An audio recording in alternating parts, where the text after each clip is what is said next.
গত কয়েকদিন থেকে দেশের বিভিন্ন সীমান্ত দিয়ে বাংলাদেশে পুশিনের চেষ্টা করছে বিএসএফ। বিভিন্ন সীমান্তে উত্তেজনার মধ্যে ৮ জুন সোমবার রাতে জামালপুরের দেওয়ানগঞ্জ উপজেলার বাঘারচর ও পাথরের চর সীমান্তের কাছে কুমারের চর এলাকা দিয়ে ভারতের বিএসএফ সার্চলাইট বন্ধ করে ১৮ জনকে পুশিনের চেষ্টা চালায়। কিন্তু জামালপুর ৩৫ বিজিবি ও স্থানীয়দের কঠোর অবস্থানের মুখে পুশিন চেষ্টা ব্যর্থ হয়। পুশিনের চেষ্টা করা হলে জামালপুর সীমান্তে উত্তেজনা দেখা দেয়। স্থানীয়রা লাঠিসোঁটা নিয়ে বিজিবির সঙ্গে সীমান্তে অবস্থান নেয়। এতে করে আতঙ্ক ছড়িয়ে পড়ে এই অঞ্চলে।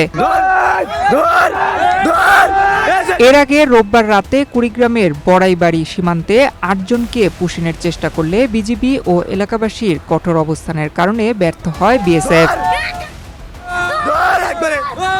গত কয়েকদিন থেকে ভারতীয় সীমান্তরক্ষী বাহিনী জামালপুর সীমান্ত দিয়ে পুশিনের চেষ্টা করছে। জামালপুর ৩৫ বিজিবির কড়া সতর্কতা ও স্থানীয়দের প্রতিরোধের মুখে বারবার ব্যর্থ হচ্ছে পুশিন চেষ্টা। এদিকে জামালপুর বিজিবির আওতাধীন ৭২ কিলোমিটার সীমান্তে ১৫টি বিওপির সদস্যরা রাত দিন টহল দিয়ে যাচ্ছেন। অবৈধ অনুপ্রবেশ ঠেকাতে সীমান্তে বাড়তি সতর্কতার পাশাপাশি নিজস্ব গোয়েন্দা নজরদারি বাড়ানো হয়েছে।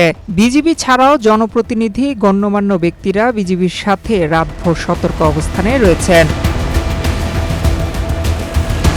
জামালপুর বিজিবির অধিনায়ক লেফটেন্যান্ট কর্নেল হাসানুর রহমান জানান, কয়েকদিন থেকে এই সীমান্ত দিয়ে অবৈধভাবে পুশিনের চেষ্টা করা হচ্ছে, কিন্তু স্থানীয় জনগণকে সঙ্গে নিয়ে বিজিবি পুশিনের সকল চেষ্টা ব্যর্থ করে দেয়।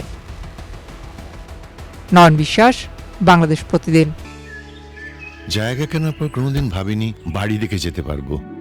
বাবা, তুমি করেছো জমি আর আমি করলাম বাড়ি। এখন থাকবে তোমার নাতি। বসুন্ধরা সিমেন্টের দৃঢ় গাঁথুনি গড়েছে ৩ প্রজন্মের এক ঠিকানা।